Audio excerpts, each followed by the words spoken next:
Are you there? Can you hear my voice? Do you hear my breath? Are you out there?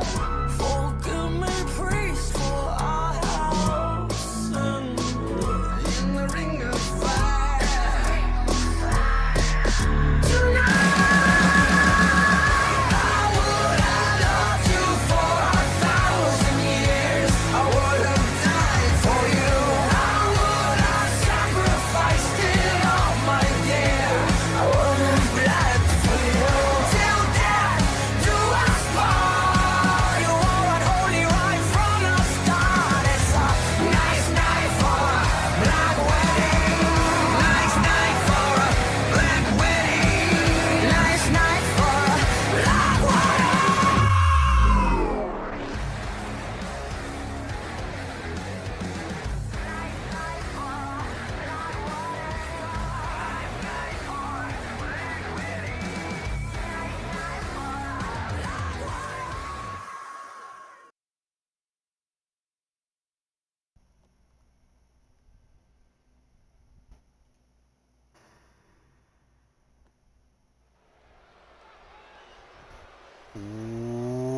What is up, guys? Dashing here, and of course live we are for yet another episode of CMV Ascendance edition of Shockwave. Yes, this is the go-home show, the final episode of Shockwave before Ascendance 11, my friends. And Blake Virtue getting third-degree burns right there, standing in the pyro of Cam Harris, kicking things off, jumping straight into the action as always. And of course, Octane, guys, the go-home Ascendance edition of Octane this upcoming Monday. Before we get things started, the 3-day event extravaganza, Ascendance 11, begins on Thursday. Day 2 on Saturday, and day 3 on a Sunday. That's the 28th, the 30th, and 31st, respectively. Make sure you mark those calendars, right? Set those alarms, because if you ain't there, then you're square. And who in their right mind wants to be square? Well, who in their right mind would want to get into the ring with Bloody Justice in his current psychotic break is a question I'm asking, and Cam Harris apparently. That's how we're getting things started here this evening, with Blake Virtue watching from ringside. Bloody Justice making his way to the ring indeed at Ascendance 11. We will see Blake Virtue and Bloody Justice one-on-one, but it won't be Bloody Justice, will it? Because these last couple of weeks, Bloody Justice has promised that we will see a new side of him that we have never seen before. He says that the Harvester will be coming out to play, will be seeking vengeance on behalf of Bloody Justice, and will begin the harvest by taking out Blake Virtue.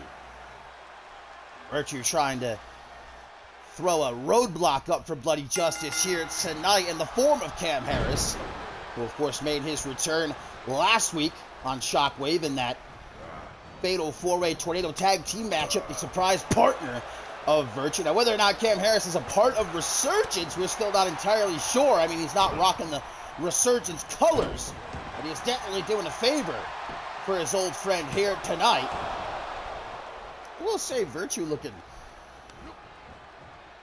quite swaggy out there. Not as swaggy as me, but swaggy nonetheless. I mean, you got to be looking good, dressing sharp on the road to Ascendance 11. Bloody Justice stiff kick to the lower back of the Sin City Savior. Big night of action we have in store, my friends. We've got Gianna versus Celestina Marquez in a Falls Count Anywhere match. We, of course, have got that whopper main event. Shay Hoxton, Jason Spade, one-on-one for, believe it or not, only the second time ever here in CMV. And the first time they fought many years ago ended in disqualification. Well, tonight, they're going to do battle for the last time ever, because, of course, Jason Spade gearing up to have his last match at Ascendance 11 against Amberitas. Bloody Justice from the top to the outside. Battering ram taking out Cam Harris there. Across the arms. Lays him out with that straitjacket neck breaker. I don't know. Bloody Justice probably the one who needs to be put in a straitjacket. Bloody Justice was crazy before, always has been, but ever since losing his undisputed World Heavyweight Championship, he's had a full-blown break from reality. Tossed back into the ring. Up to a count of 7 here already. Is Harris going to go say what up to Virtue before getting back into the ring? Cut off, though, by Justice, swinging knee to the jaw, taking him down. Tries for an elbow, but Harris able to very quickly move out of the way. Also here tonight, my friends, George King, before meeting Troy Colton, the unsanctioned match at Ascendance 11, looking to put Colt through the ringer like he did the other night on Octane, putting him, guys, get this, inside of a steel cage here tonight against Isaac Richardson. Colt barely was able to survive that. Oh my God, what a beautiful neck breaker, by the way, from Cam Harris. That just made me pause. As I was saying, Colt barely survived his matchup against John Lipnick on Octane a couple nights ago. How the hell does he survive a steel cage match against Isaac Richardson? Here tonight, big old elbow from Harris. King obviously doing everything in his power to ensure that Troy Colt does not make it to Ascendance 11, or if he does, he walks in limping. Harris gonna look for the jackpot here, but Bloody Justice countering out of it. Kick to the midsection, Irish whip. Tries for the Justice effect. Whoa. Harris with them reflexes, boy. Getting out of the way. But by the skin of his teeth.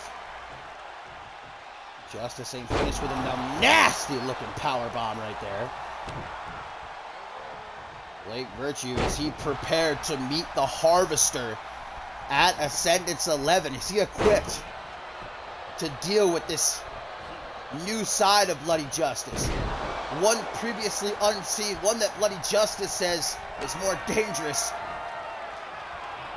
than anything you've seen from him before. Jackpot! Nails the former undisputed World Heavyweight Champion. 1, 2. But Justice able to kick out. That infuriates Harris. He thought he had it in the bag right there. Virtue not looking all that impressed. Arms crossed as he watches from ringside. Oh! Bloody Justice! Using those dark, mystical powers. Joy flipping off the lights backstage, giving Justice a chance to resurrect. 1, 2, but only a 2 count. See the look on Harris's face. Absolutely frightened, and for good reason. Elbow. Virtue gonna have to deal with all that and more come Ascendance 11. God knows what the Harvester has in store. The best bout machine. Well, now Cam Harris has been busted wide open, completely missing that springboard attempt. Able to get out of the way of that elbow, though. Makes the most of it with that swinging neck breaker. Not going to stop there. Justice, unfortunately, a bit quicker. Going to attempt the choke bomb. Great counter by the Sin City Savior. Virtue's happy about it. Out onto the apron, Harris is sent. What a way to kick off Shockwave episode 53. The Ascendance edition. Big old back suplex onto the apron. That ain't gonna tickle, folks. Gonna send Harris right back into the ring. Harris to his feet, slides to the outside, trying to cut off Bloody Justice. Not gonna get so lucky though, as Justice dropping Harris. Powerbomb onto the barricade. Pretty sure I heard the crack of Harris's spine from all the way over here. And now Justice back into the ring. Delete, delete. The Harvester at Ascendance 11, looking to begin the harvest. Looking to collect the souls of all those that have wronged Bloody Justice. Clothesline going to send Harris down to the outside, eliminated from the Royal Rumble. They're just pacing back and forth. Bloody Justice waiting patiently here. They're just going to stare at each other. Harris seeming a bit hesitant to get back into the ring, but he does. No clean ring entry, headbutt. Bloody Justice hook to the jaw, going to spin him around. Full Nelson slam. Another elbow. Harris able to get out of the way of it. Quickly connects with that bicycle knee. And a stiff kick to the lower back. Harris does not want to play around with Bloody Justice here. Oh, once again. Nasty forearms right to the back of the head. I mean, there's nothing pretty about that. Nothing technical about it. That's just straightforward brutality right there from Cam Harris. Into the corner he sent. Clothesline. But he looked for that neck breaker again. Absolutely gorgeous, and that might have Bloody Justice dead to rights right there, my friends. No! Justice kicks out, but barely, and Cam Harris to the top rope. Could he be looking for another elbow drop? Leg drop! Into the pin! 1, 2! But still, it isn't enough. To the top rope once more. Now the elbow drop. Just throwing absolutely everything at Bloody Justice. Off the ropes he goes. Tries for a kick to the side of the head. Justice gets out of the way. Vintage Justice here with the pump handle into the power slam. Harris quickly to his feet. Justice waiting for him. Trying to take his head off with that clothesline. Takes a step back. Justice perhaps. Spinning tombstone pile driver into the pin. That'll do it. 1, 2. No, it won't. Bloody Justice shooting a look at Blatant Virtue. Nails Harris with that clothesline. Chases him to the outside of the ring. Hell of a matchup to kick off the show this evening, my friends. Virtue, it seems, just content to watch here as Harris attempts to perhaps give Virtue an advantage walking into Ascendance 11, hoping that he can wear down Bloody Justice here. Justice just waiting for Harris on the outside, pounces on him. Right hand's cracking the jaw of the Sin City Savior. Up to a count of 2. Justice going to throw Harris chest first into the apron. Follows it up with a back suplex. Excuse me. And at last, we're back into the ring at the count of 4. Bloody Justice going up to the top rope. Not very frequently we see Justice fly. Another battering ram. Quickly goes for the pin. 1. Only a 1 count, though. Harris to his feet. Bloody Justice staying on him like peanut butter on jelly. Straight jacket DDT. He's got something for him. Grabs the arm. Forearm, though, from Harris. Trying for a gourd buster. Maybe a brain buster. Counters out of it as Bloody Justice targets the quad of Cam. Big, meaty clothesline. Harris. Oh, Justice effect! Countered. Blocked by Cam Harris. The reflexes of the Sin City Savior not to be messed with. To the top rope he goes. Justice to his feet. Try to cut him off. DDT! Justice right back up. Literally and figuratively hard-headed. Punch to the gut by Justice. Sister's joy! Just like that. Into the pin. 1, 2. What a kick out from Cam Harris, and Bloody Justice cannot believe it. Believe it he must, though. This match continues. Even Blatant Virtue shocked. Big old discus punch Another pin attempt. Desperate here is Bloody Justice. This might do it, though. A 2 count is all he gets. Gonna preemptively go to the outside. Not giving Cam Harris even a second here to catch his breath. Throws him right back into the ring, saying, where are you trying to go? Bloody Justice mocking Cam Harris. That's not going to end well for him. Forearm smash. Gets back into the ring. Harris right there to meet him, though. Wrenches the arm. Justice counters with a kick to the midsection and a headbutt.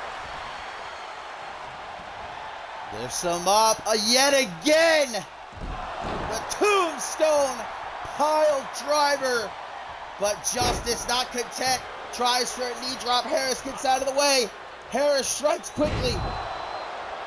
Swinging neck breaker. Tries to go to the top rope. Justice getting to his feet, though. Cam Harris has to reassess. Takes a step back. Justice effect! 1, 2. What? But Justice isn't having it. He's like, I don't think so. Looking for another power bomb. What a match. Elbow across the face.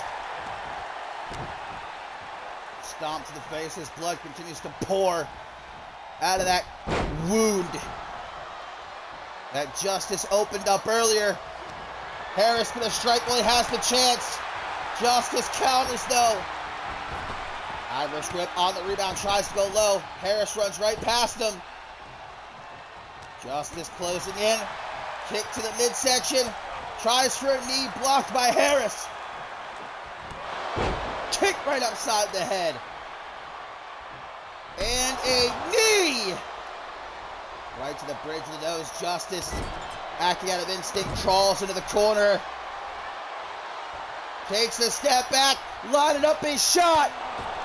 Knee to the face. Such force he knocked himself out of the ring. Busting Justice open. And another knee. Unbelievable. Justice will not stay down. High kick. Now he's got BJ grounded. Gonna try and pick him apart. He's tried everything else. Nothing getting the job done. Blake Virtue. What does he make of this matchup? If Bloody Justice is giving Cam Harris this much of a fight, imagine what Virtue is in for at Ascendance. Comes up from behind, elbow to the jaw, kick to the gut. Wait a minute! Jackpot again! That's gotta be it, surely! Uno! Dos! No trace! Get out of town! Take a bus! To the top rope goes Cam Harris. Elbow again, right to the face of Bloody Justice. A soccer ball kick. Cam gonna go for a submission. Justice not allowing it. Basement drop kick to the rear end. Knocks him down into the corner. Justice full steam ahead. Big knee countered though by Cam. Runs at him. Both men exhausted here though. Knee to the gut, kick across the chest, back elbow takes him down, knee to the jaw. What is he gonna take, man? This is the Ascendance edition. Hang on a second. Vintage Cam Harris. The People's Moonsault. Hooks the leg. 1, 2, 3. Cam Harris picks up the win. What a fucking match. God damn. That matchup was Ascendance worthy right there.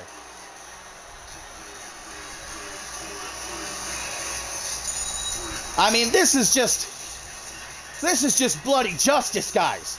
And he just gave Cam Harris the fight of his life. Imagine what Blake Virtue is in for when we meet the Harvester. Harris, look at this. He's barely able to stand. But that is a big win for Harris. A big win for Virtue. Welcome back, Sin City Savior. God, I can't get over what a great match that was.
Well, coming up next, lads and gents, our second matchup of the evening. We've got a hell of a matchup here, as John Lipnick is going to be going one-on-one with Xander Slate, guys. But as John Lipnick makes his way down to the ring, of course, we talked about during that first matchup how later on we're set to see Isaac Richardson versus Troy Cole inside of a steel cage at the behest of George King. But moments ago, security cameras backstage didn't capture the attack, but captured the carnage left by George King. Let's just take a look here as John Lipnick makes his way down the ramp.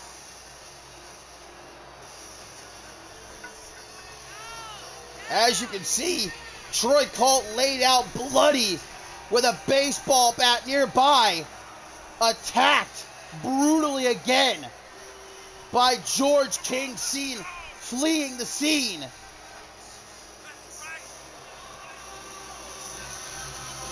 And Troy Colt, guys, is contractually obligated to compete later tonight in that steel cage match. He signed the contract in order to get his match with George King, that unsanctioned match at Ascendance 11. One of the caveats was that Troy Cole has to do whatever George King says leading up to Ascendance 11. We saw a couple of nights ago, Troy Cole barely at 50%, having to take on John Lipnick. What a match it was, and in the end, shockingly, Cole won. But barely, man, limped out of there.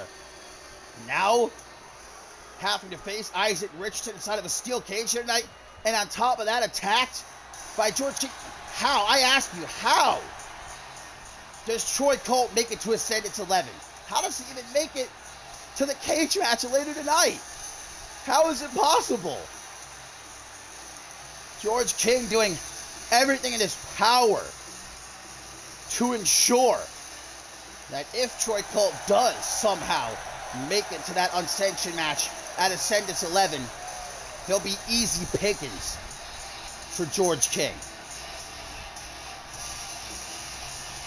Troy Colt getting some help backstage right now, but he has little time to recuperate before that cage match. As we now see Xander Slate making his way into the ring, fresh off of his first blood match against Josh Wolf a couple nights ago. And of course, heading into the tag team matchup at Ascendance 11, where myself, the voice of CMV, the one and only, and my boys, Desolation, going to be taking on Click and their boy, Post Malone. And they're going to get the ass kicking of a lifetime. Make sure you tune in for that. If you miss anything else, all right, you can't miss that.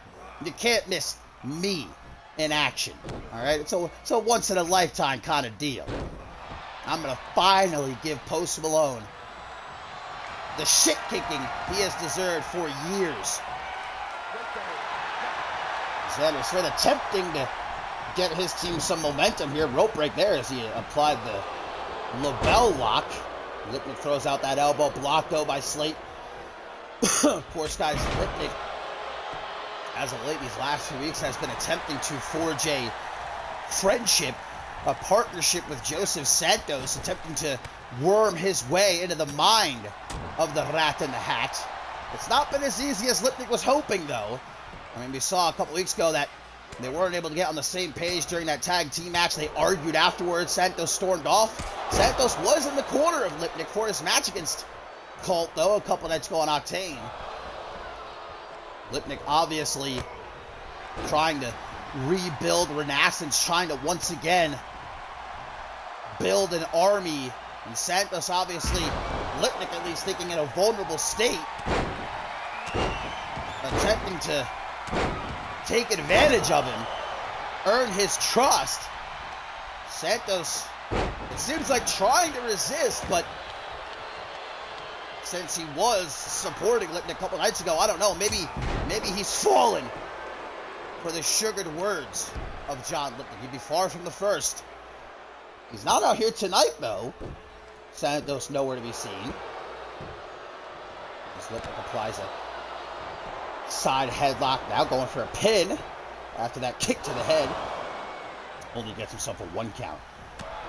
Still to come here tonight, guys. Gianna Celestina Marquez in a Falls Count Anywhere match. We got 8-man tag team action, a finisher match. We've not seen one of those in a while. As the Psycho Imperium and the Prestige take on Joe Blade, the Earl, and the ATL. Not to mention our big main event, one of the biggest main events in Shockwave history, without a doubt. Shay Hoxton, Jason Spade, 1-on-1 for only the second time in CMV and for the last time ever. As, of course, Jason Spade prepares to retire after Ascendance 11, having his final match against Amber Reed.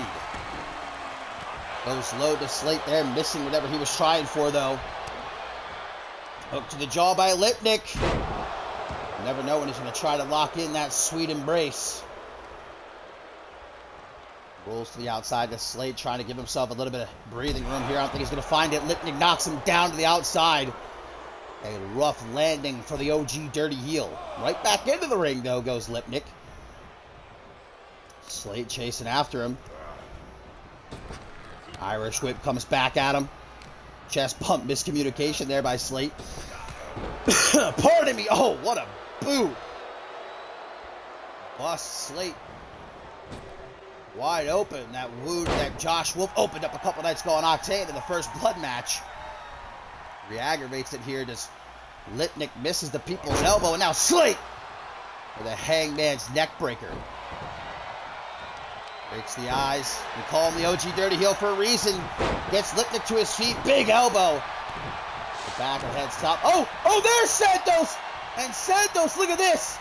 Perhaps he is truly indoctrinated. Coming to the aid of Lipnick.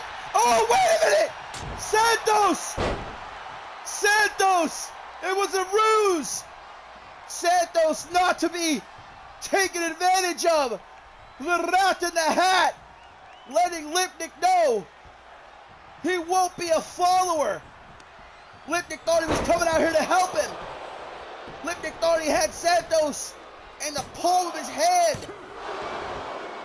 But that's not the case. Santos making it clear he's no friend of John Lipnick. And now a stunned Lipnick has to find a way to refocus here. Doing a good job. Luger landing into the pin. 1, 2. A 2 count only though. Lipnick is furious now. You can see the fire in his eyes. Waiting for Slate to get to his feet. Sweet embrace. Sweet embrace. Slate is trapped. Will he be put to sleep? No, he will not. Fights free. Does 1/2 of the Unified World Tag Team Champions. Big hook to the jaw there by Slate. Irish whip now. Sends him off the ropes. Chest bump thrown overhead by Lipnick. Quickly rolls out of the ring though. Slate with the wherewithal. But Lipnick from the top rope. Takes a dive. Oh God. This drop. Connects with the floor. Lipnick might have a broken hand right there. I tell you what, I am glad to see that Santos has not fallen victim to the silver tongue of John Lipnick. Oh, Slate grabbing the steps. Is this no disqualifications? Well, Santos did interfere. The ref didn't call for the bell. Maybe this is just a very lenient ref. I'm not sure. Lipnick tries for that elbow. Blocked by Slate. From behind now. The right off. Kick to the top of the head. Gets Lipnick back up to his feet. Oh, what time is it? Elevator ride! Lipnick says, get me out of here. John Lipnick thought he had it figured out. Thought he was going to manipulate Joseph Santos. But he just learned real quick that ain't the case.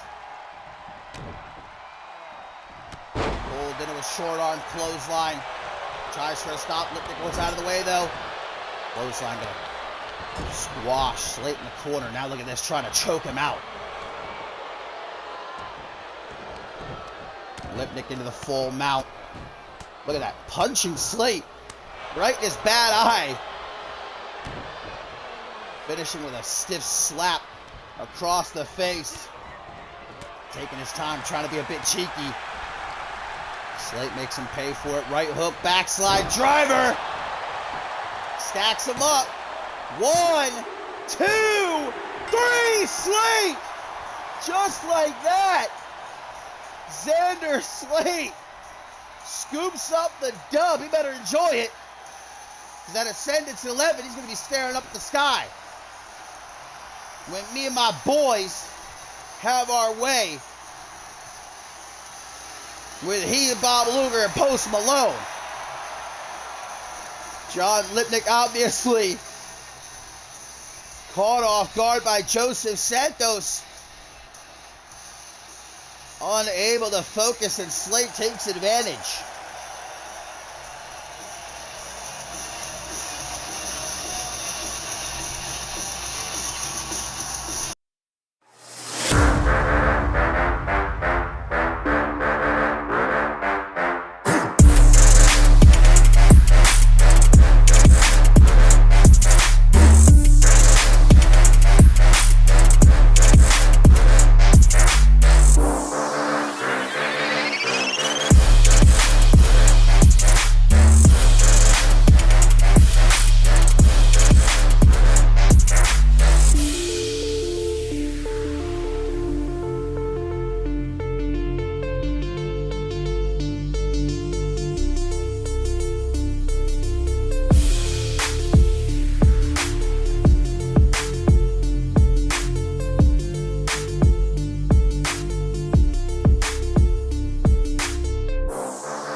It is Falls Count Anywhere coming up next, guys, as Celestina Marquez has been waiting weeks for the opportunity to put hands on Gianna. Of course, they were partners together working against their common enemy in the Uncut Gems.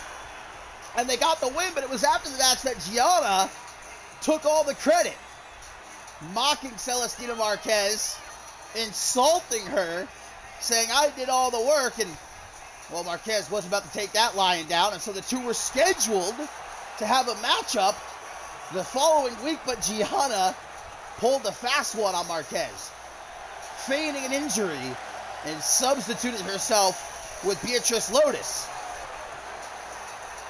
You saw Gianna attempted the very same thing to her opponent a couple of weeks ago, tried to leave the match, but Marquez didn't let that happen.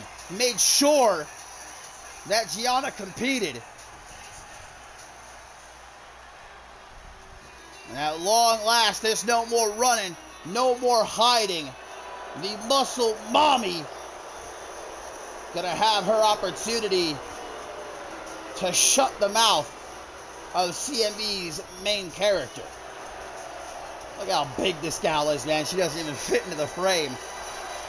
The former women's hardcore champion. Of course, both these women set to be a part of the Magnificent 8 ladder match at Ascendance 11. An opportunity to climb the ladder, unhook that briefcase, and earn a shot at the Women's World Championship. Well, that's not on either woman's mind here. This is Falls Count Anywhere. That means no countouts, no disqualifications, pinfall submissions. Doesn't have to happen in the ring. Can happen anywhere. No more running.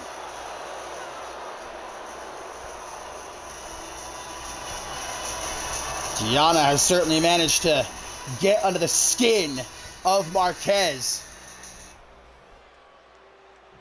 But here tonight, the muscle mommy looking to pull that thorn out and finally rid herself of the supposed main character here in CMV. Kick to the midsection by Marquez, immediately hooked to the jaw.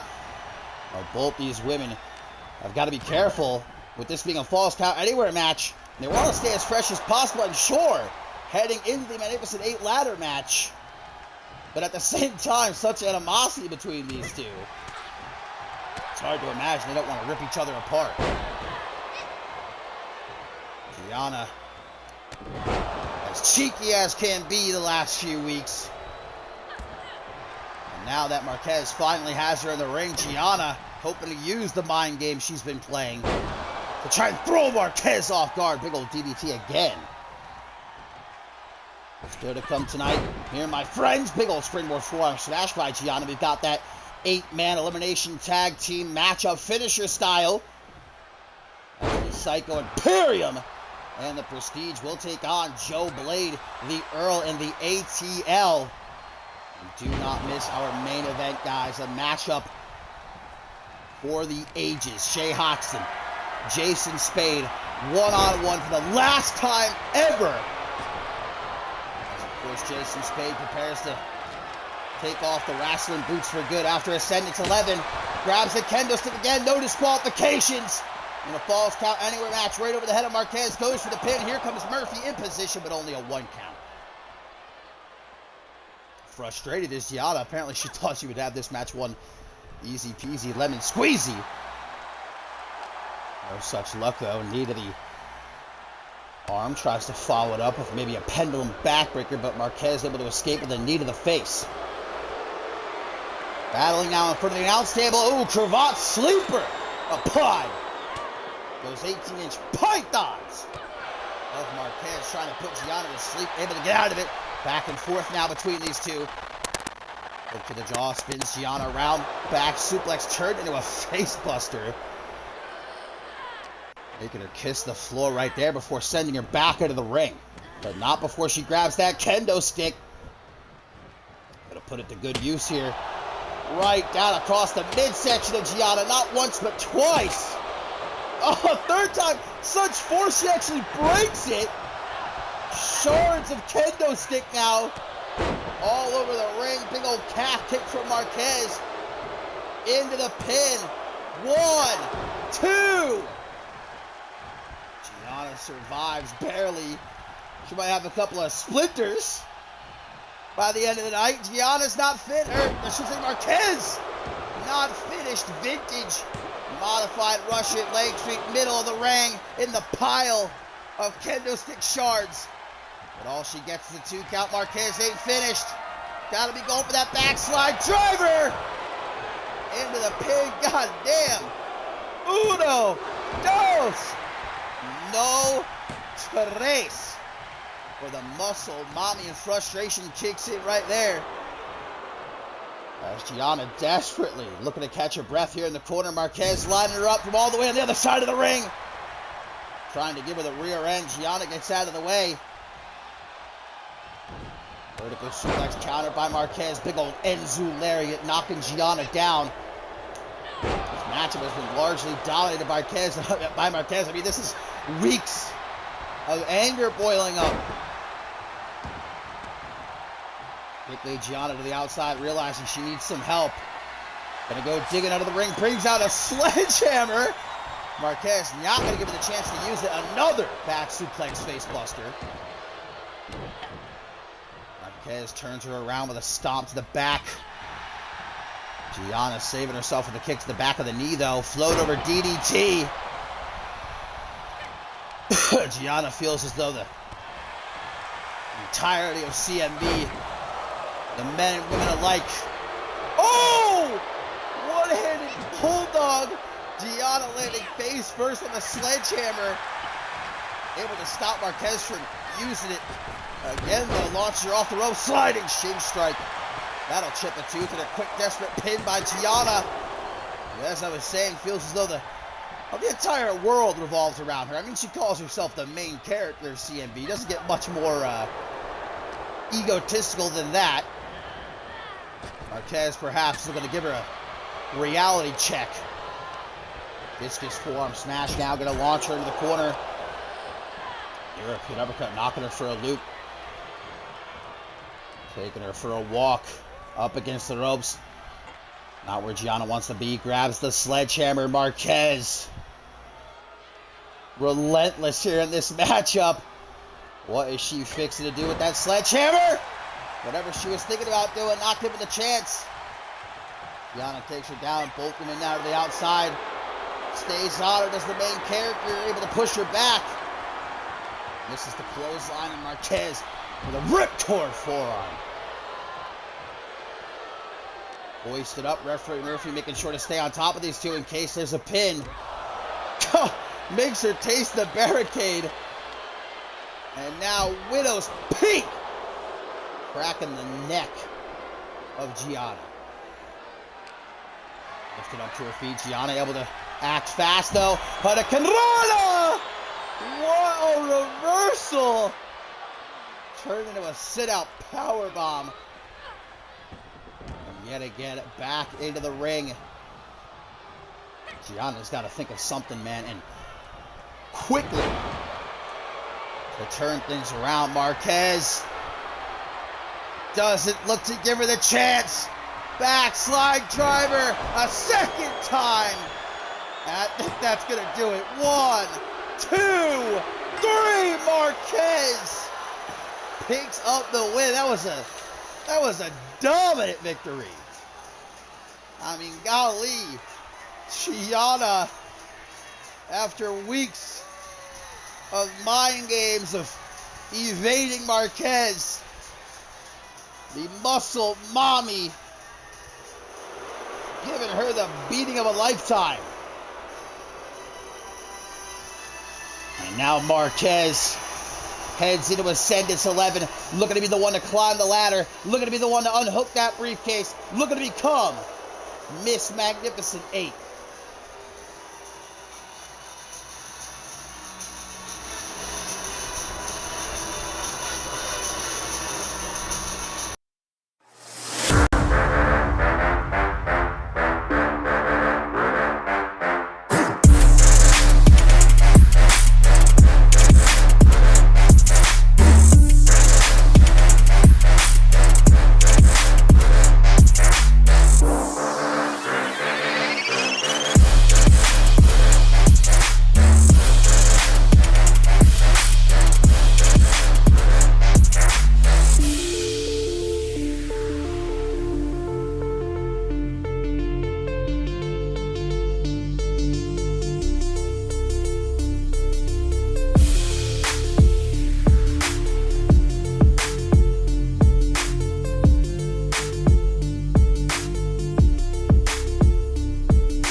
Mamma mia. If I can utilize the words of the one and only Observer Bread here, guys, we are about to see two hogs go at it. This is a thick boy battle, if there ever was one, as Subject Zero of the Arsenal gets ready to go one-on-one with Bison the Barbarian. And of course, joined by Aria. We now know, guys, it's been confirmed after weeks of pestering Bison. Amari Rivers has gotten his desired rubber match with the Barbarian at Ascendance 11. Hoping, I'm sure. Oh.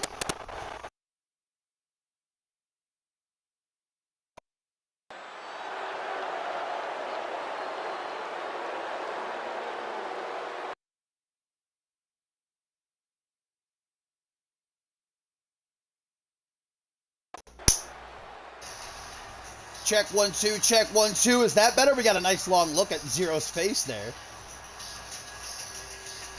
Subject Zero, of course, guys, returning to action last week in that fatal four-way Tornado Tag Team matchup as the surprise partner of Bloody Justice.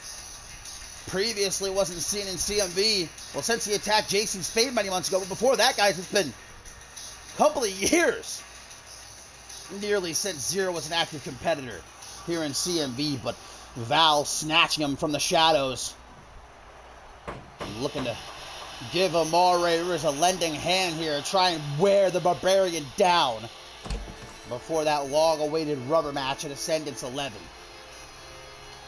Bison has been in a more foul mood than usual the last few months since losing his undisputed heavyweight championship and being pestered by Amari Rivers, being borderline stalked by Rivers the last few weeks, not helping. Amari's been that buzzing gnat, relentless in his pursuit for that rubber match. And at last he's got it. Now he's going to regret it, though.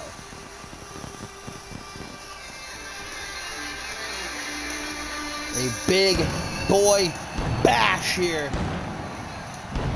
Going to be akin to two Mack trucks colliding head on. Coming up next, though, guys, we got that fatal four-way, or I should say that 8-man, elimination tag team matchup. Finisher style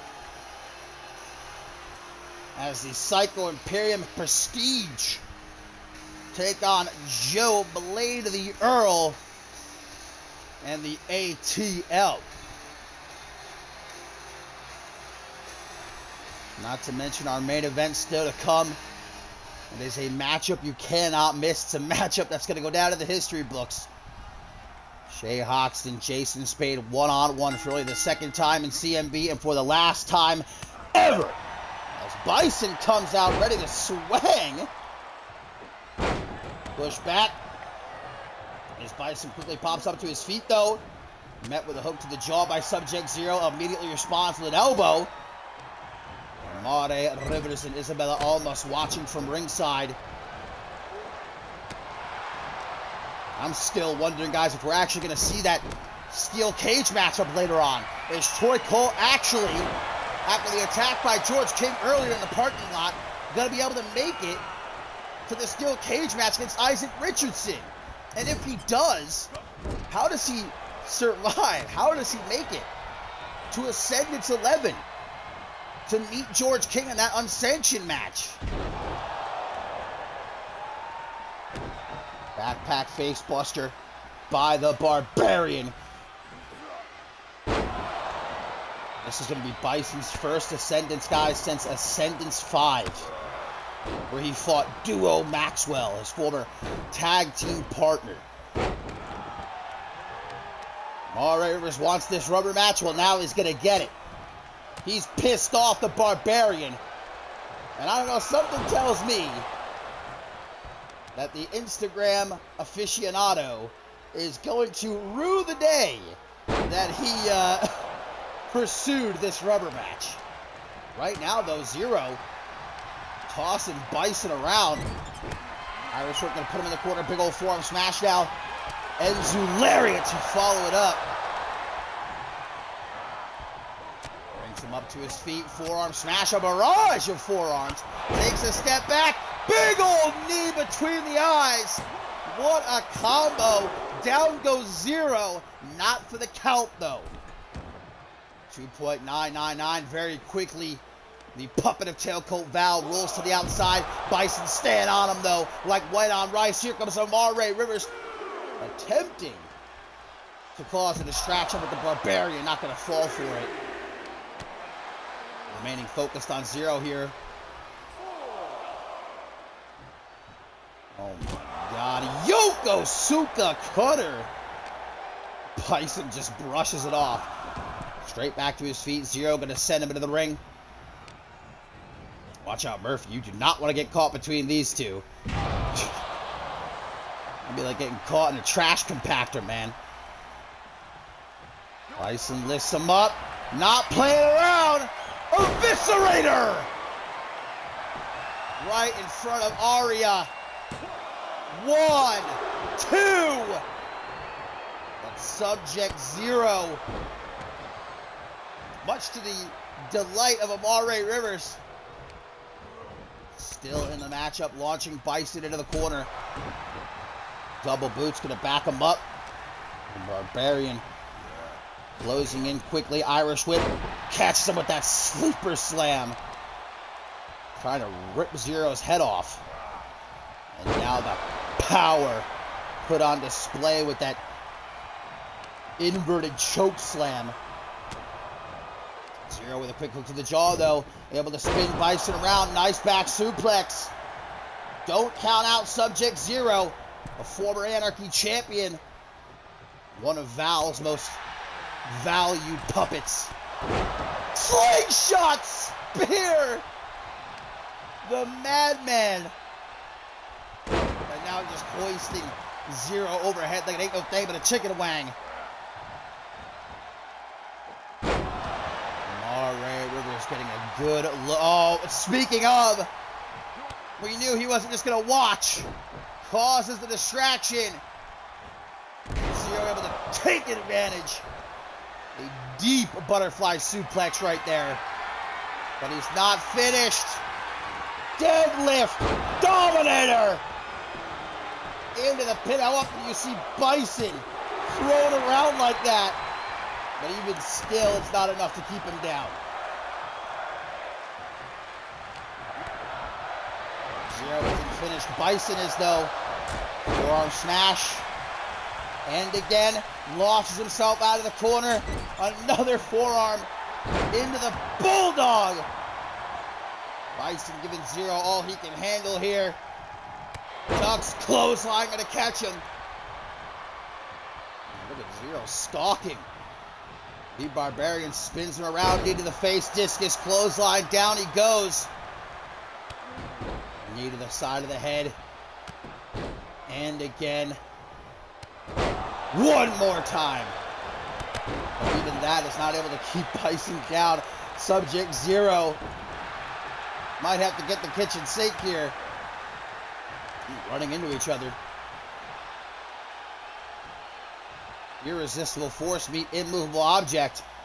Butterfly twisting neck breaker. Bison pulling out all the stops here. Zero. Some quick thinking gonna save him right there. Very interesting pump handle sort of power bomb. A bit convoluted, but in the end it paid off. Pump handle slam, keeping it simple that time. Good Lord, man. Zero tossing Bison hither and yon. Again, I say, how often do we see Bison manhandled like that? Just walking to the corner, Snake Eyes gonna blind him. Pushed back. Zero doing his best to stay on him. Not giving the Barbarian any room to move, any chance to breathe. Amare Rivers loving every single second of it. He's having himself a time at ringside. Great counter by Bison. The wherewithal. Doesn't do him much good in the end, though, as he gets caught with that pump kick, quickly rolls to the outside, right back into the ring. The Barbarian never runs. From the fireman's carry position, though, gets a taste of that top rope. Brings him up to his feet. Sub-Zero cooking up a little something. Bison wants nothing to do with it, takes a step back. Maybe looking for another high knee, instead thrown into the ropes. Power slam! Zero says enough is enough. He thinks he's got this match won, and just maybe he might. Dominator! Maybe? Bison counters! Caught with a kick to the gut, though. That suplex throws him down in the corner. Brings him to his feet. Sub-Zero's not finished, but Bison is. Kick to the midsection, and a second time, the Eviscerator! Hooks the leg, but Amore distracting Murphy, giving Zero a chance here. Will it be enough? 1, 2. Yes, it will. Bison had a good 10 count there. Had this match won. Look at Amore now saying a prayer. Hoisted up and dropped. Looking reverse DDT, the Barbarian with a Bison breaker. Rivers again, gonna try to distract the ref, trying to distract Bison, but it ain't gonna work this time. Eviscerator numero 3 into the pin. 1, 2. What? Sub-Zero somehow kicking out. Oh my God, Bison in a frenzy now.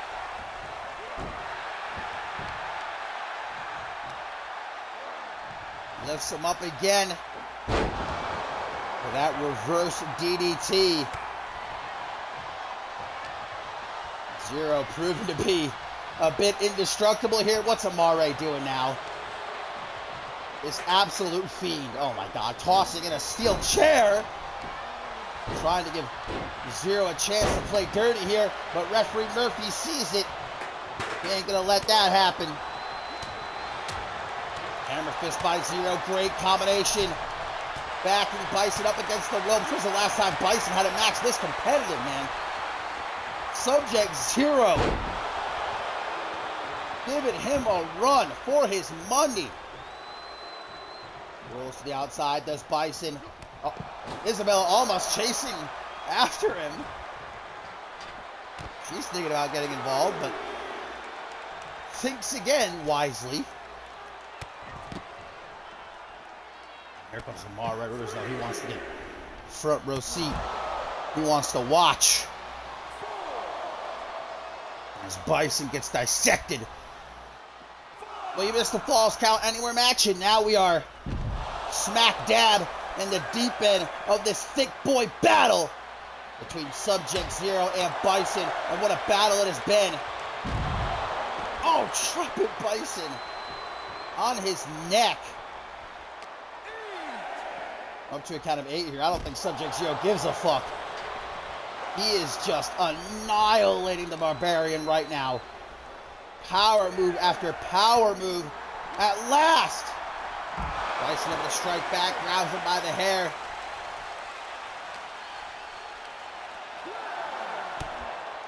Single knee backbreaker, turns her around. Boom kick! Right into the chairs here. A little too close for comfort.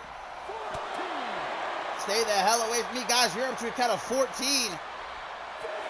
They have until 20 to get back into the ring. Hammerlock vertical suplex by Zero. Bison straight back up. Again with the single knee backbreaker. Here comes Rivers. That boot right between the eyes of Zero, back into the ring. Count of 19. Bison resets the count. He could have won right there. That's a legit way to win, some say. Bison ain't about to win like that, though. Gets rammed back first into the barricade. Oh, and now a bear hug. A bear hug. Subject Zero trying to squeeze whatever life is left of the Barbarian, but escapes by clapping the temples. Throws him right into the barricade, ribs first. Russian leg sweep into the barricade. These two monsters just destroying each other.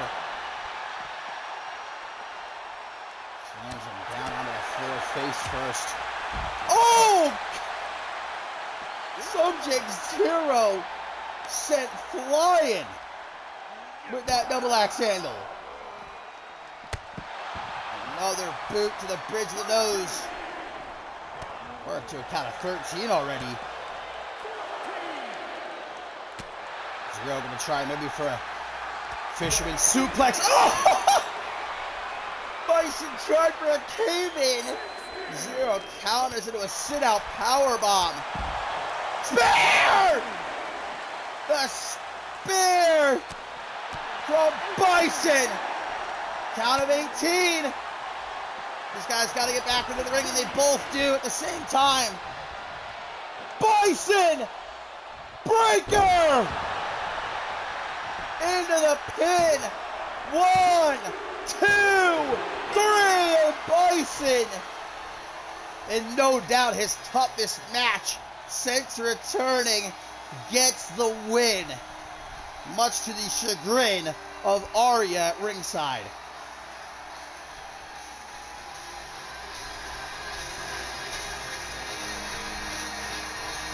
There's what did it. The Bison Breaker. That was the first time he hit it. Here's the second time. And that at last keeps Subject Zero down. Amare Rivers wanted this. And he's getting all of the Barbarian and then some at Ascendance 11. You will rue the day, Amare. Mark my words.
Well, we have got a doozy coming up next here on the Ascendance edition of Shockwave. It is 8-man tag team action elimination style, a finisher match, which means if you get hit with a finisher, you are eliminated from the matchup. No pins, no submissions.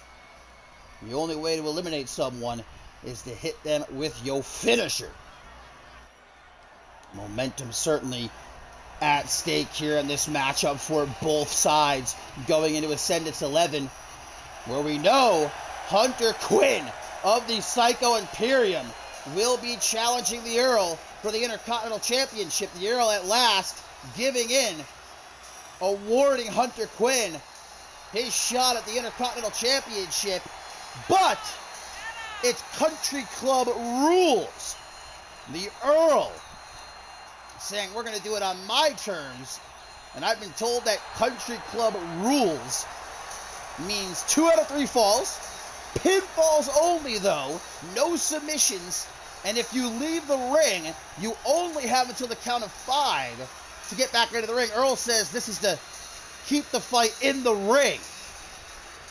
So Hunter Quinn, if he wants to remain undefeated at Ascendance, if he wants to end the unbeaten streak of the Earl, if he wants to become Intercontinental Champion, he's got to do it playing by the Earl's Country Club rules. Josh Omega backing up Hunter Quinn here in this matchup. He, of course, going to be a part of the Slick B Memorial Battle Royal, as will Maverick Flynn of the Psycho Imperium, whereas we know Trevor Hannibal will be in the Money in the Bank ladder match. We will see Hannibal and Flynn in action this upcoming episode of Octane. They're taking on the Cousins of Chaos, but well, we saw what they did to Joe Blade and the Earl last week here on Shockwave. I'm sure Blade's still feeling the effects of being put through that flaming table. But as we can see here tonight, the Psycho Imperium teaming up with the Prestige, the NGW World Tag Team Champions, set to defend those titles at Ascendance 11 against the ATL. It was the Prestige who arrived in the main roster a couple of weeks ago, viciously attacking the ATL before their matchup, trying to instantly put themselves on the map here on the main roster and send a message to the tag team division by taking out one of the best tag teams in CMV history, and certainly in CMV today. Kieran Gallagher and Cedric Kovic repping the Prestige here tonight and at Ascendance 11.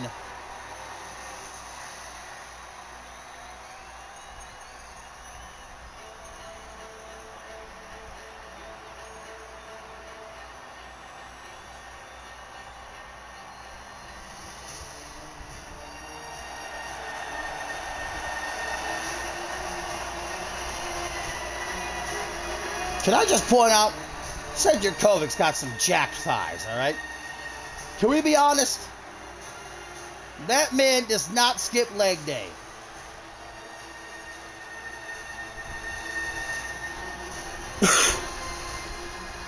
Definitely an unholy alliance here with the Psycho Imperium and the Prestige.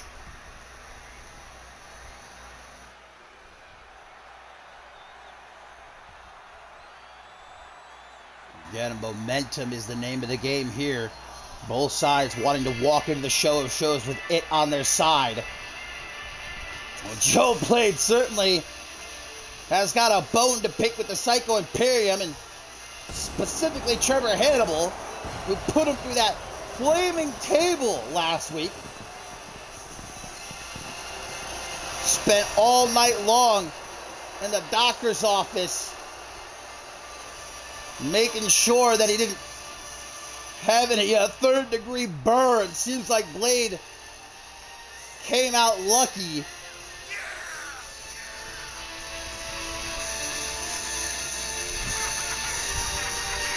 Joe Blade certainly looking for his opportunity to shine at the show of shows, a part of that Slick B Memorial Battle Royal, but definitely happy to back up the Earl here tonight.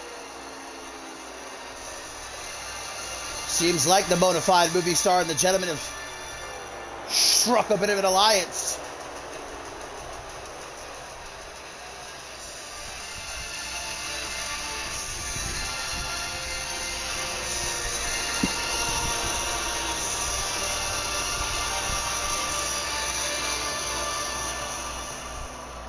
Well, the Intercontinental Champion, guys, putting not only his beloved championship, but also his undefeated streak on the line at Ascendance 11 against Hunter Quinn. But it's by his rules, the Country Club rules. Will that be enough, though, to benefit the Earl?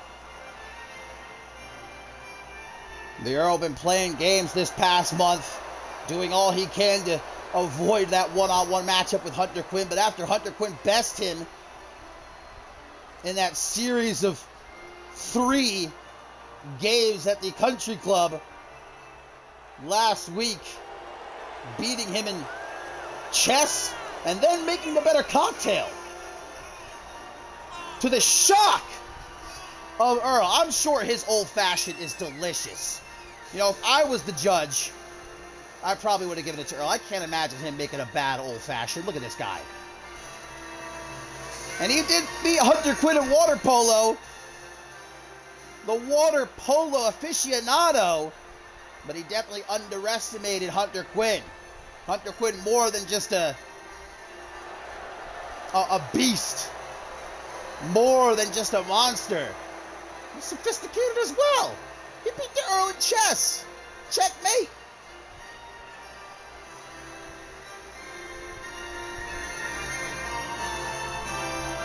Well, in that ring at Ascendance 11, it's the Earl's rules. What Earl says goes. Can Hunter Quinn again beat the gentleman at his own game?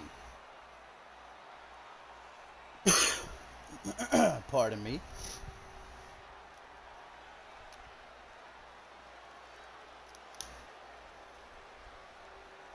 Joe Blade and the Earl here tonight, teaming up with, like I said before, one of the most decorated tag teams in CMV history.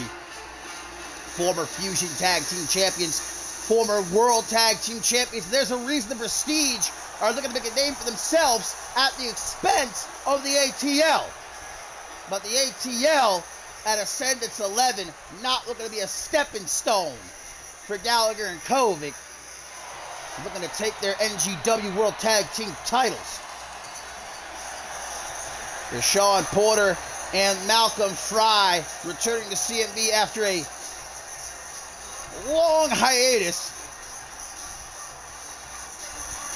looking to prove they can still hang with the best of the best in the tag team division. It's definitely going to be past meeting future in that NGW World Tag Team matchup at the Show of Shows. The Young Rooks versus the Grizzled Vets.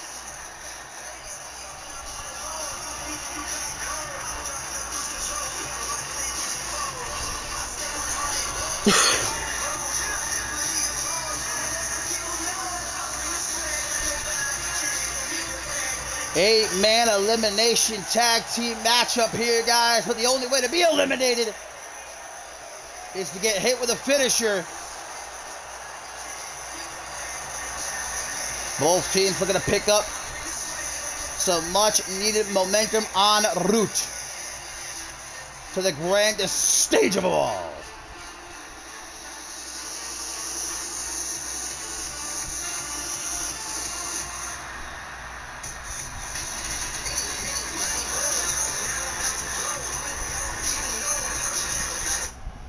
So let's get it on. Looks like we're going to have Hunter Quinn and Joe Blade getting things started. And it instantly, Psycho Drilla and Joe Blade's eliminated. Okay. Well, hey, as we've said before many times, wrestlers don't get paid by the hour. And Hunter Quinn not playing around here tonight. Instantaneously, Joe Blade is eliminated. The Intercontinental Champion hopping in, trying to catch Quinn off guard. Joe Blade getting up like, what just happened? He has not had a good couple of weeks, has Joe Blade. Oh! Old World Blues, though! Old World Blues! Hunter Quinn's eliminated, but now the Earl's eliminated! TKO! And goodbye the Earl! Holy shit! In a matter of a minute and change, we've got 3 eliminations. Joe Blade's gone. Hunter Quinn's gone. The Earl's gone. And now we are left with Josh Omega and the Prestige against the ATL. Oh, and Fry's looking to even things up, though. Electric chair driver. Omega is eliminated. And now we get a straight preview of what's to come at Ascendance 11. The NGW World Tag Team matchup. The Prestige, the ATL. Thrown back into the ring is Kieran Gallagher. Big old clothesline from the Irishman. Into the crossface. And Malcolm Fry taps out. He's eliminated. Sean Porter is all that's left here. Didn't think this would be a particularly long matchup, but it has gone by in the blink of an eye. Now Deshaun Porter in a handicap situation against the Prestige. Looks like he's going after Cedric Covet. Kieran Gallagher's the legal man, though. I think the entrance is going to end up being longer than the match itself. Back into the ring, Gallagher. Not giving Fry that clean ring entry. Cedric Covet trying to give Gallagher a chance to get back to his feet. Sean Porter holding his own, handling his business. Drops the leg on Cedric Covet. Gallagher able to take advantage, though. Transitions into a Fujiwara armbar. Gallagher to make the tag to the Russian vet. Malcolm Fry quickly to his feet. But Kovic gonna catch him. Goes for the powerbomb. Unable to hit it, though. Porter counters and save himself from being eliminated, from losing this matchup. With a spike, Gallagher with a DDT on the apron. Sean Porter's got a problem with going after the wrong man. Oh, Kovic tries to come to the aid of his partner, but completely whiffs that suicide dive attempt. Sean going to take this fight back into the ring.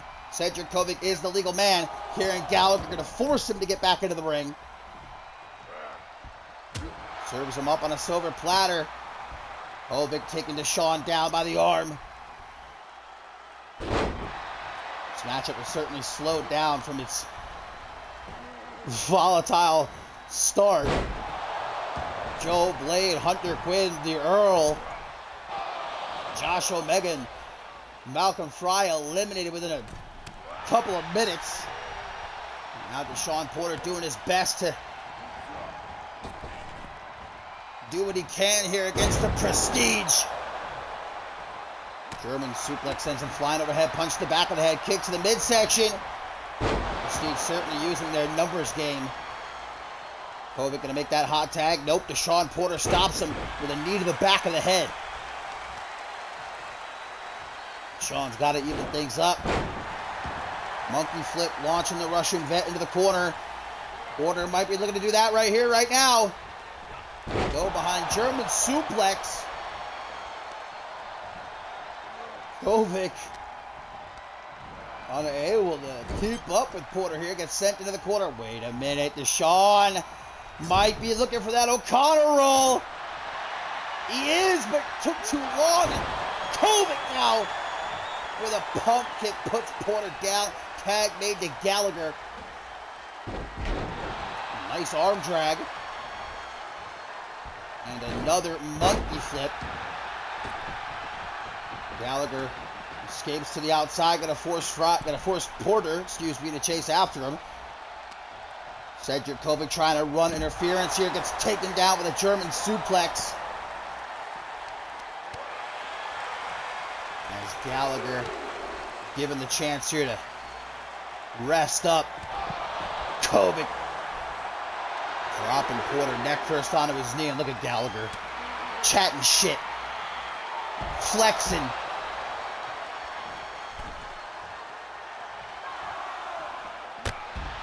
Now Gallagher going to join the fun here at ringside as once again Porter a victim of the numbers game. Count of two here. Gallagher. Oh, GTS! And a German suplex straight after.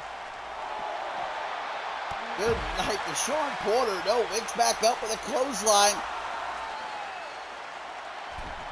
Looks like both men going to get back into the ring. Porter thinks fast. Irish whip. Drop down. Outmaneuvering Kieran Gallagher a little bit too well. Clothesline from the Irishman. Tag to Kovic. Kovic going right for the powerbomb. And this time he'll hit it.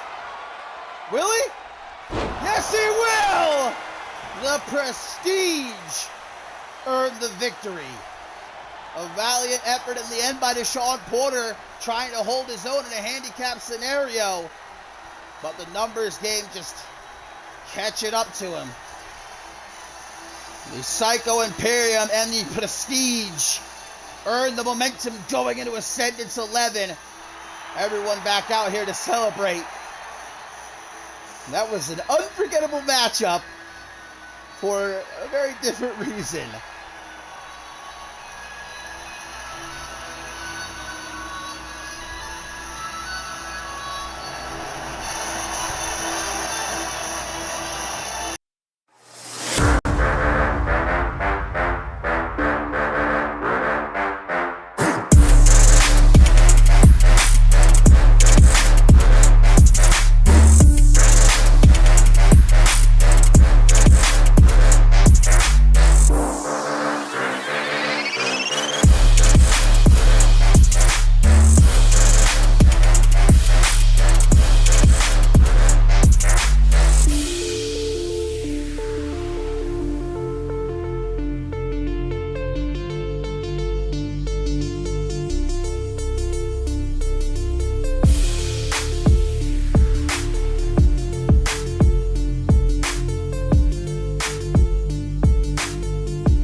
The action continues up next, guys, here on the Ascendance edition of Shockwave, as Ashley Riot gets ready to go one-on-one with Riley Van Wilson. Of course, both women scheduled for big-time action at Ascendance 11. We know day one, Ashley Riot and Xiao Rong will finally meet one-on-one, no holds barred, with the winner going on to main event day 2 and challenge Ellie Quinn for the Women's World Championship. What has been a near year-long rivalry A story that began with Ashley Riot just trying to fit in, just trying to be friends with Riley Van Wilson and Xiaorong, turned into one of the more brutal rivalries we have ever seen here in CMV. The things that Riot and Wrong have done to each other. Sickening. But you know Xiaorong is somewhere in the back watching this matchup, hoping that her best friend in the Polish Warrior, Riley Van Wilson, can pick up this dub, knock off Ashley Riot's momentum, give Xiaorong maybe the upper hand going into that no-holds-barred bout. RVW wanted to pick up some momentum herself, though, because, of course, she and Maggie Shaw set to defend them Women's Tag Team Championship against not one, not two, but 3 teams at Ascendance 11. And the Arsenal of Justice, the Uncut Gems, and the Orange Crush Girls. A fatal 4-way tornado tag team matchup it will be. Here tonight, it's former friends Ashley Riot and Riley Van Wilson. And although Wilson has tried her best for months and months and months on end to mend the fences, to be a mediator, to try and step between Riot and Wrong and end the bloodshed, in the end, unable to. And well, she had to pick a side, and she decided to stick by her best friend Xiaorong, and that only just angered Ashley Riot more, pushed her further over the edge. All these weeks and weeks later, you can see Ashley Riot still forced to wear that bandaging to cover up the burns she sustained after being put through that spotlight by Xiaorong. And I shiver to think what the two are going to do to each other. No holds barred. Anything goes at Ascendance 11. Quick pin attempt by RVW. That's a 2 count. Still to come. Up next in our tertiary main event, guys, Brandon Ace goes one-on-one with Fidel De La Rosa. That could be a show stealer right there. We've already had some amazing matchups here tonight, but that can easily sweep. And then we're going to see if Troy Colt will make it to the steel cage match or not. After that attack by George King earlier, will he be able to face Isaac Richardson inside of the steel cage? Let's not forget our main event. And last time ever, Shay Hoxton meets Jason Spade 1-on-1. Big old kick by Riley Van Wilson. Another sleeper cinched in, but a rope break. Riot getting lucky, they're able to stretch out her hand. That luck not going to last much longer, though. RVW going to work on the arm, and we all know why. Softening her up with that cross arm bar. From the top, Wilson double boot stop. Evades it, though, does Ashley Riot. Basement drop kick to follow up. Wilson goes to the outside, looking for some refuge. I don't think she's going to find it, though. Riot flies. Big old chop to the top of the head. And a knee right across the face. Stop to the arm. Riot unloading out. Can't really see what's going on here, but it looks like Ashley Riot beating the shite out of Riley Van Wilson. Still trying to brush up on my British slang, you know, logo. Or what's the word I'm looking for? Not logo. Big old forearm smash ahead of Ascendance 11. You know, mate, I want to be ready to speak the Queen's English. Running Bulldog out of the corner by RVW. Kick to the midsection. Whatever she was trying for. Riot saw it coming. And now eat defeat. Dropping like a sack of stone. 1, 2, 3. And that does it. Ashley Riot picks up a big win for herself. here tonight. Wait a minute! Showroom with a kendo stick right to the ribs and then to the lower back to Burns. Showroom with one last message sent to Ashley Riot before they meet one-on-one at Ascendance 11. A painful message.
Apologies for the long wait there. Had to use the little boys' room. Drinking too much W, which you can get for yourself, by the way, if you go to w.gg and at checkout use promo code CMV23, save 10%. But it is indeed time for our tertiary main event here on Shockwave, episode 53. And like I said before, could be a potential show stealer, as 2 of the 8 Money in the Bank ladder match participants compete. Brandon Ace taking on Fidel de la Rosa.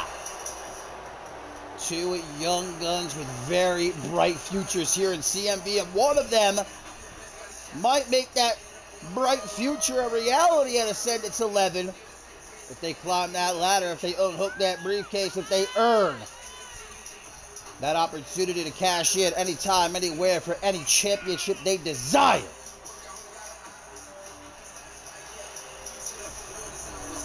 Brandon Ace, rightfully hailed by many as being a future world champion here in CMV. Perhaps that future isn't very far off, though. We're still to come up next in our co-main event. Isaac Richardson going to meet Troy Cole inside of a steel cage. Maybe if Troy Cole makes it to the match. And our main event is one you cannot miss. Shay Hoxton, Jason Spade, one-on-one for the last time ever.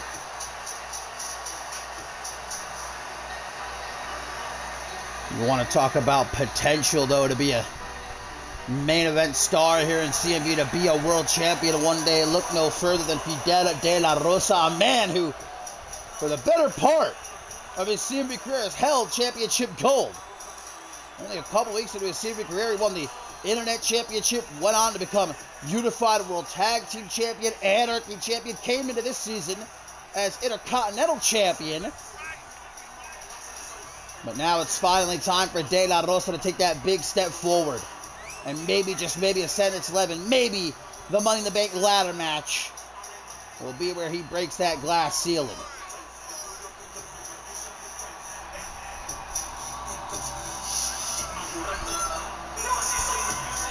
Momentum certainly at stake here between these two. It's definitely the most diverse Money in the Bank ladder match, and I think CMV history in terms of style. You've got speedsters and strikers like Brandon Ace and De La Rosa. You've got powerhouses like Isaac Richardson and Jeremy Barmore. You've got lunatics like Trevor Hannibal. How does he fit into a matchup like Money in the Bank? But all 8 of the competitors in the Money in the Bank ladder match, they have never held a world championship here in CMV. So one man is guaranteed to finally grab that brass ring. Could it be one of these 2? I don't doubt it for a second.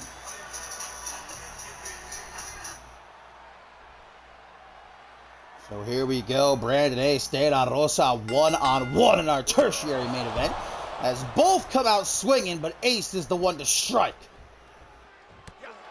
Pulls him up to seat, kick across the chest, forearm smash. Knife edge chop, though, blocked, and De La Rosa going to send him into the corner. Counters that dropping attempt, does Ace. Kick right upside the head, goes off the ropes for a cutter! Spiking De La Rosa, but pops right back up. Responds by going off the ropes. Kick right upside the head.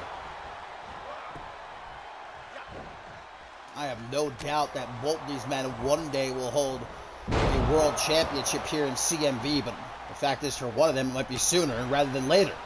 Or for neither of them.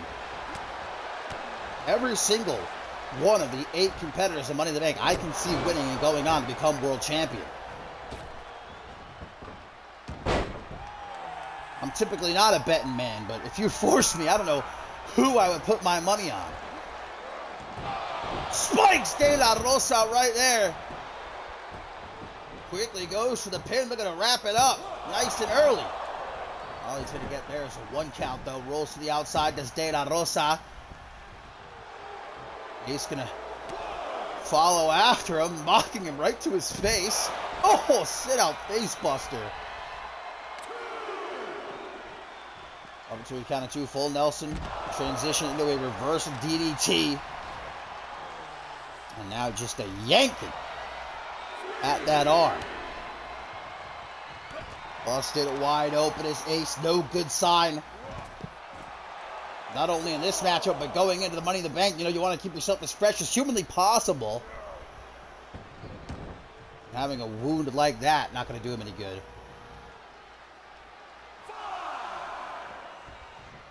Back into the ring. Fidel De La Rosa just waiting very patiently. Thrown into the corner. Clothesline. And around the world goes Brandon Ace.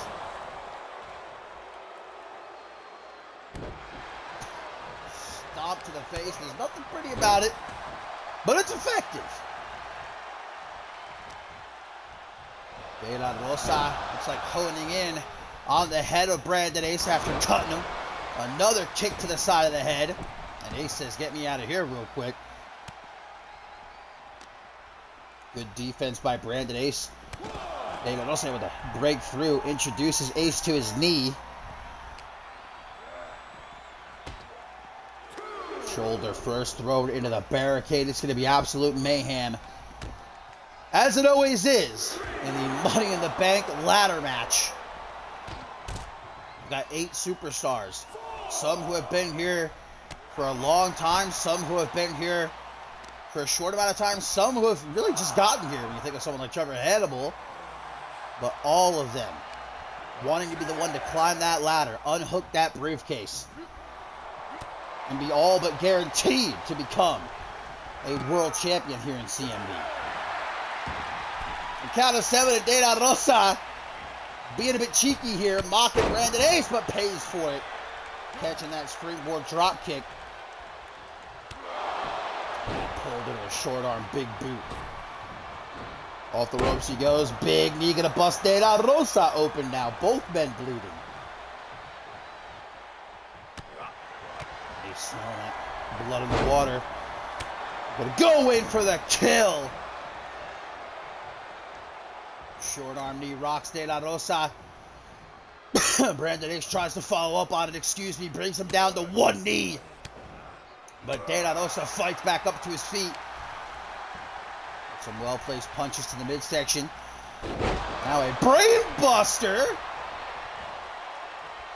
Brandon Ace in La La Land right about now. De La Rosa with the shoot. Bird kick right into the pin. 1, 2. But grabs the rope. Lord have mercy, right in the nick of time.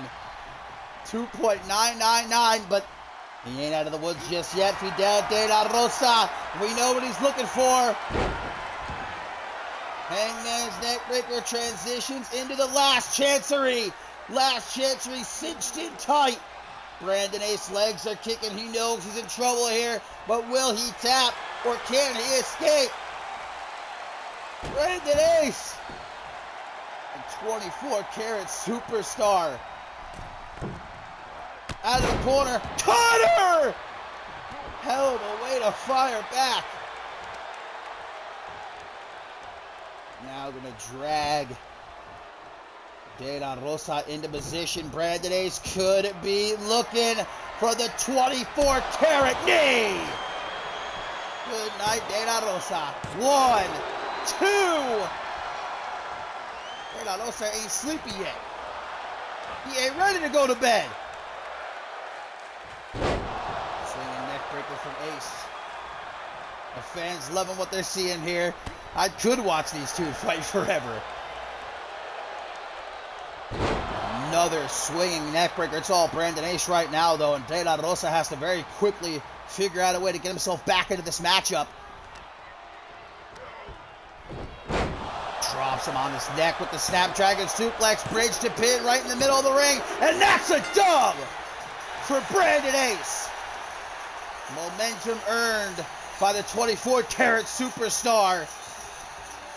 Going into the Money in the Bank ladder match. What is he doing? Wait a minute. De La Rosa, is he taking a page out of Jeremy Barmore's playbook? Bringing out the ladder early. Right to the face. of De La Rosa. He's not finished though. Brandon Ace, scoop slam onto the ladder. Good God, absolutely sickening. A message sent to his Money in the Bank competitors. Brandon Ace gonna be the one to climb that ladder, gonna be the one to leave Ascendance 11, Mr. Money in the Bank.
Our co-main event up next, guys, and as you can see, that steel cage hanging above the ring, as it is time for Isaac Richardson to do the bidding of George King here. But the question is, will Troy Colt, guys, after that vicious attack by King earlier tonight in the parking lot, will he make it to this matchup? He's contractually obligated to, is the thing. He signed that contract in order to get that match with George King in Ascendance 11, that unsanctioned match. But in doing so, by signing that contract, George King earned the right to have Troy Colt do whatever he says leading up to Ascendance 11. And we saw a couple nights ago a wounded Troy Colt holding his own against John Lipnick, but barely in the end able to get the win. And then you add on to that what George King did to Colt earlier tonight in the parking lot, leaving him in a bloody heap on the concrete floor. How does Troy Colt survive being locked inside of a steel cage here with the one true alpha? And even if he does, even if there's some way, if it's a possibility that Colt leaves this match still standing, he walks into Ascendance 11, guys, what? Lucky if he's at 10% against a fresh George King who hasn't competed in weeks, who's sitting back, legs kicked up, hoping that Troy Colt doesn't make it to Ascendance 11. Look at this. There he is. The heart and the soul of Troy Colt has never been in question. All that George King has done to him since this new season began, and Colt continues to get back up. He gets knocked down, but he gets back up, bandaged. He's still got a little bit of blood on him too, but he's coming out here. He's competing in this matchup knowing full well that it might mean he doesn't walk into Ascendance 11. But Troy Colt refusing to give George King the satisfaction of knowing that he beat Troy Colt. I'm not talking about in the ring in a match. I'm talking about spiritually. I'm talking about mentally. Troy Colt will not allow George King to break him down, to beat him. But George King isn't who Troy Colt has to worry about here as the steel cage lowers down around the ring. It's Isaac Richardson that he's trapped in there against. And immediately, the 1TA, immediately, by Isaac Richardson, but Troy Colt kicking out. I have to ask, I have to plead with Troy Colt. Is it a good idea to have kicked out there? He should have just laid down. I know Colt would never do that. I know him. Again, he wouldn't want to give George King the satisfaction. He's not going to give up unless he absolutely has nothing left. But At the same time, if you want to make it to Ascendance 11, if you want that unsanctioned match with George King, you got 330 slam. Hang on a minute. Holy shit, Troy Cole hooks the leg, but he only gets a 2 count. And this is a steel cage match, straight up traditional steel cage match. So Colt not able to get the pin. He's going to try to escape, but Richardson making sure that does not happen. Now hoists Colt up. Power bomb. Wouldn't be surprised if you put him right through the goddamn canvas. Oh, God. And apparently one is not enough. A second power bomb. As now Isaac going to try to climb. Motherfucker nearly as big as the cage. Rams his knee into the cage wall. And again, knocking Richardson down. Quite a tumble there for the one true alpha. Troy Colt just might be the most resilient superstar in CMV history, man. Most people in his position probably would have stayed down a long time ago. George King has continuously, again and again and again, gotten the better of him. Has cost him a good chunk of his career here in the new season. This is Colt's only 5th match of the new season, because more often than not, he's been in a hospital bed. He's been laid out, courtesy of George King. But it seems like absolutely nothing is going to stop him from making it to Ascendance 11, from making it to that unsanctioned match, from getting his payback once and for all against George King. He's trying to climb again. Isaac doing his best to stop him. Easier said than done. Oh, Colt now going to take that fall, and certainly not a soft landing. Oh, Richardson looking for the falling power bomb. Stacks him up. That's got to be it. This match is over, Colt. Oh, my God, Colt. Stay down, man. Just stay down. Isaac going to attempt to climb here in the corner. Colt somehow gets to his feet and knocks Isaac down. Slowly he lifts him up, forearm smash. Troy Colt trying to rally these fans, most certainly behind him. 110% big old scoop slam by Colt there. Colt gonna try to climb. Well, he's got Richardson down. Tough to find your footing inside of a steel cage. Troy has made it. Troy has made it to the top. Troy has made it to the top. Can he escape? Isaac is back to his feet. You're so close, Troy. You're so close. Oh, but Richardson able to stop him, now trying to pull him back in. Troy Colt fighting to escape, but getting yanked back inside the cage. Richardson gonna grate his face like cheese. Oh, and now look at this. Isaac gonna try to climb. Troy Colt, though, sends him face first into the cage wall. Back and forth between these two. Down goes Colt as Isaac, big man, as quickly as he can, but it's not quick enough. Troy gonna pull him off the cage wall. Power bomb! What strength exhibited by Troy Colt there. Isaac picks himself up against the ropes, though, looking like he's in tough shape. Troy gonna try to climb again. Richardson, being such a big guy, man, fast as hell. Colt gonna leap off the top rope, double axe handle, lays out Richardson. Now a leg drop to the extended arm. Isaac, knee to the midsection, back and Colt up. No, not again. 1TA! Looks the leg a second time, and Troy Colt surely dead to rights here. No! Unbelievable! Isaac says, nah. Isaac's like, fuck that. As Troy somehow gets to his chair. This is an inhuman effort here by Troy Colt. He could have broken ribs for all we know. After what George King did to him earlier tonight, assaulting him in the parking lot. Troy Colt from behind, lining up his shot. We know what comes next. 330 slam! Into the pin, desperate, hoping, praying. Will it be enough? Is this the win? No! Troy Colt immediately, asking the ref to open the door. Remember, you can escape through the door as well. The referee fiddling with the lock, but took too long. Isaac's back to his feet. Sent into the corners. Troy Colt nailed with that back elbow. Oh, God, look at his back kicks. Mule kicks from the one true alpha.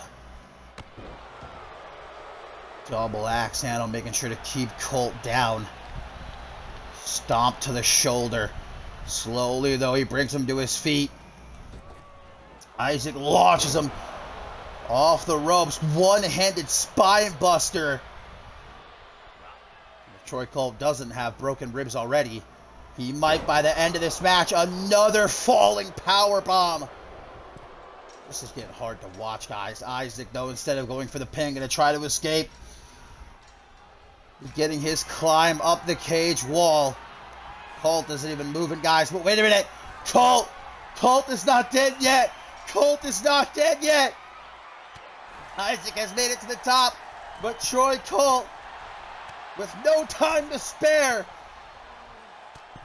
grabbing him by that tree trunk leg, pulling him back in. Side by side they stand again. Troy Colt gonna climb. Isaac gonna climb as well. This has become a race. Both men trying to make it to the top. Troy Colt makes it there first, but Isaac right behind him. And now on top of the cage is a duel of the fates here. Troy Colt slammed face first down onto the steel. Both men teetering. This is highly dangerous. Colt throwing Richardson back off the top down into the ring. And Colt has done it. Has made it to the outside. Isaac can do nothing now but watch as Colt drops onto the floor. Somehow, some way, Troy Colt has done it, and George King has to be furious. How in the hell did Troy Colt make it to this match? How in the hell did he survive? How in the hell did he win? Unbelievable. Troy Colt will not die. George King realizing that there ain't nothing that's going to stop Troy Colt from making it to that unsanctioned match at Ascendance 11.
And now it is time for our main event here on this Ascendance edition of Shockwave, my friends. for the last time ever, Shay Hoxton and Jason Spade, 1-on-1. Now, only one time have they ever fought, believe it or not, here in CMV 1-on-1, many years ago, and it ended in a disqualification. These are two men whose careers have been intertwined for years and years and years, even before they came to CMV. They've been enemies. They've been friends. Frenemies is the perfect way to describe the relationship between Hoxton and Jason Spade. But this is the last dance because, of course, we know Jason Spade set to hang up them wrestling boots for good after Ascendance 11. He has his last match at the Show of Shows against Amber Reed. The very same event where Shay Hoxton will defend that championship in the main event against Ricky Delaney.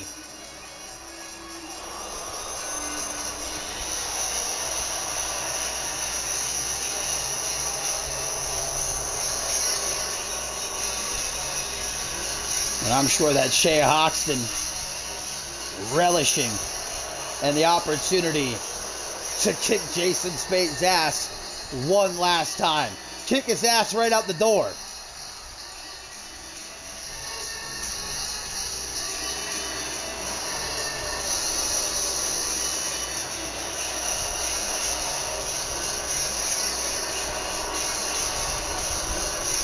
Ascendance 11 is going to be an unforgettable event, my friends. It's the biggest show, literally, in CMV history. So big, we needed 3 days. The 28th, the 30th, and the 31st of July. And these two men, with very different matches, but could be argued, they both have the biggest match of their respective careers in Ascendance 11. Jason Spade makes his way down the ramp for the final time here on Shockwave, before meeting Amber Reed at the Show of Shows. Spade says he wants to go out on top. Wants to go out with it being his choice. Doesn't want to go on competing for years and become borderline crippled, half the man he used to be. Spade wants to go out on his own terms. He's looking to go out with a bang.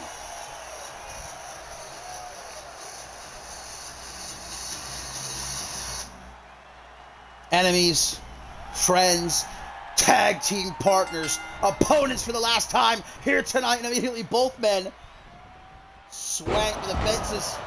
As soon as the bell rings, DDT from Jason Spade. Hops back to Shay Hoxton. Gut wrench power bomb. Putting Spade down, but pops right back up. Is Hoxton going to walk him over the ropes? Shay Hoxton, rightly called the most vile man in CMV history. But at Ascendance 11, the main event of Day 3, Ricky Delaney looking to pay Hoxton back for all the wrong he has done. Looking to be the one to put Hoxton down, and in the process, become undisputed heavyweight champion. Delaney telling Hoxton, doesn't matter if you've got a backup plan for your backup plan, if you've got an ace up your sleeve, whatever dirty tricks you bring to the table, it does not matter. Because I will be leaving Ascendance 11. I will be leaving London, England with the undisputable heavyweight championship. Snap vertical suplex by Spade. Hoxton scrambles, get to his feet, right hook, cheeky jab.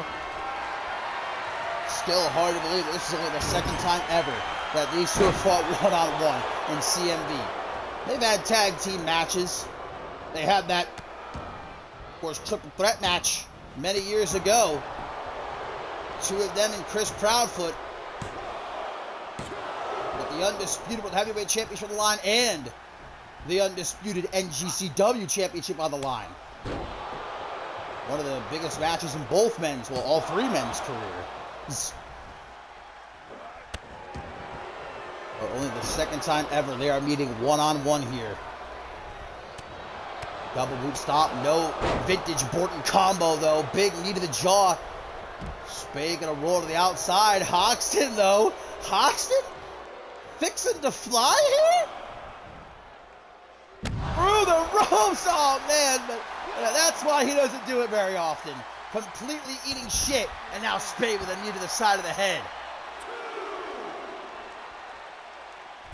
Gets back into the ring. Hoxton forced to follow through. Caught from behind though, thrown down onto the mat. Quick pin attempt by Spade. You're gonna get him a 1 count though. DDT. Rocking the skull of Shea Hoxton, but he gets right back up. Hoxton is hard-headed, we know, figuratively, but most definitely literally as well. Oh, now Shea Hoxton gonna take Jason Spade to Suplex City. Uno, dos, and tres.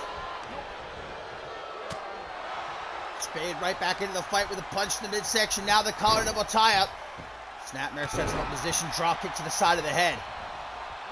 Takes that arm, smacks it off the canvas.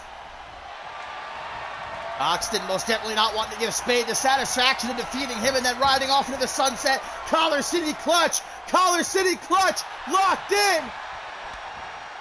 A few elbows though, and Hoxton breaks free. He knows better than anyone. The arsenal of Jason Spade. Right down onto the knee, cracking the back of the Outlaw. Brings him up, looking for that choke slam. A little bit too much dilly-dally, and Spade sends him off the ropes. Tries for the choke slam again. Not quick enough, though. Too fast for you. Shoulder thrust, backflip, and again! Down goes Hoxton, seated in the corner, right where Spade wants him, setting him up for a slingshot leg drop. A lot of pain right now as Hoxton in a lot of trouble as Spade goes up to the top rope, perhaps looking for the ace in the hole. Hoxton rolls to the outside though, back into the ring, Spade waiting for him. Jumps right over him, rolls through. Big boot right to the face. Straight down the gullet of Shea Hoxton. Snap vertical suplex. Spade taking a look around, soaking it all in. His last ever Shockwave match, forearm smashing the kip up by Hoxton, right down into the pin. Does he have it? One. Almost. Not quite good enough though, and a frustrated Shea Hoxton here. The last thing he needs is Jason Spade getting on his nerve as he heads into the biggest match of his career. No! Hoxton telling Spade to suck it. No respect to be had after all they've been through with each other. Double boot stop, not just once but twice to the lower back of Jason Spade. Extends that arm, stomping away.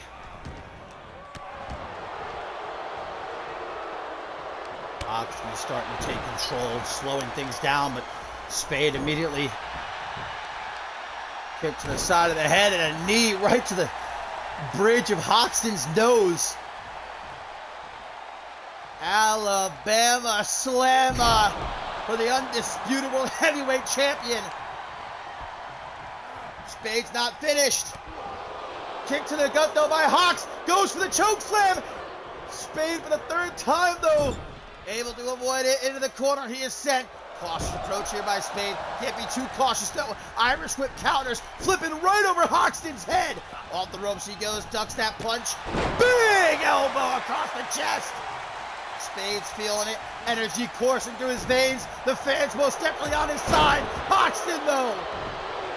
Out of nowhere with the forearm smash. The kip up again. Another pin attempt. Does he have Spade beaten this time? No, he does not. What is up, Zach? Welcome to the show. Main event time here on Shockwave. The go-home edition before Ascendance 11. Lindenberg lobotomy! Hooks the leg. 1, 2. No 3 for Jason Spade. Beside himself, but right into the collar city clutch he goes. Hoxton doesn't allow him to lock it in, though. These two know each other so well. Spade picking himself up in the corner. Oh, he shouldn't have done that. Hoxton looking for the Super 21. Spade able to save himself, like I said. They know each other inside and out. Another forearm smash. Now Hoxton can resort to the choke, excuse me.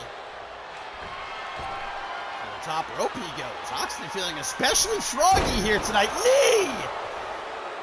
Right to the chest. Again, when Hoxton takes control, he likes to slow things down. Likes that more methodical pace. Gonna bust Spade open. Another choke now. Watching the referee's 5 count, though. It'd be a shame if it ended in disqualification again between these two. Thinks fast as Spade. Oh, world's strongest slam. Doesn't stop there. Kick to the gut. Pedigree? No? Well, kind of. An elevated pedigree. Butterfly face buster. Look at that positioning. Couldn't be better. Spade to the top. Ace! In the hole. 1, 2, 3. Spade has done it. Jason Spade beats Shea Hoxton. Hoxton back to his feet. A tense stare down here between these two. They've been through so much over the years. Friends, allies, and look at this. Spade gonna offer the handshake, and Hoxton accepts. After all they've been through, respect between these two as Jason Spade picks up the win and now rides off into the sunset. Ascendance 11, his last dance against Amber Reed. Take a good hard look at Jason Spade. One of the last times we will ever see him here in CMV anywhere